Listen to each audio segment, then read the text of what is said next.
এবার আমরা এখান থেকে গাড়িতে উঠে যাই। মনে হচ্ছে হবে। এই রে ভাই, হয়ে গেছে রে ভাই, ফাইনালি আমরা মাটির নিচে চলে এসেছি। এন্ড এখন আমরা চলে যাব ওই জোনের ভিতরে। গাইস ফাইনালি লাস্টের দিকে জোনটা দিয়েছে বিমা শক্তি এবং পিকের মাঝখানে। এন্ড হাগলুও রয়েছে এখানে ভরপুর।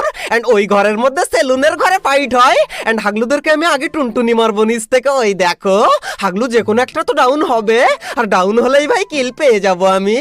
এই রে ভাই, ড্যামেজই হয় না, ডাউনও হয় না, কিছুই তো হয় না ভাই। তাহলে মাটির নিচ থেকে টুনটুনি মারলে কি কোনো কাজ হবে না নাকি? এখন আমি এই ছোট জোনের মাঝখানে যাই।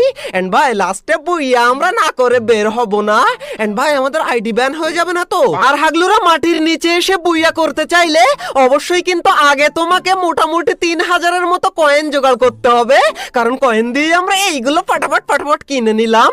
আর একটা বোল্ট মেকার আমরা আগেই উপর থেকেই কিনে নিয়েছিলাম, আর সেটা লাস্টে গিয়ে কাজে লাগবে হাগলুদের টুনটুনি বাস্ট করার জন্য।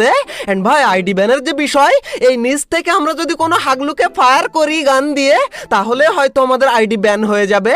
এন্ড জোনের অবস্থা দেখো ভাই, জোনটা আমরা জুম করে নিই আগে। এন্ড এইবার এখানে ভাই আমাদের একটা কিল আগেই করেছিলাম কয়েন কালেক্ট করার সময়।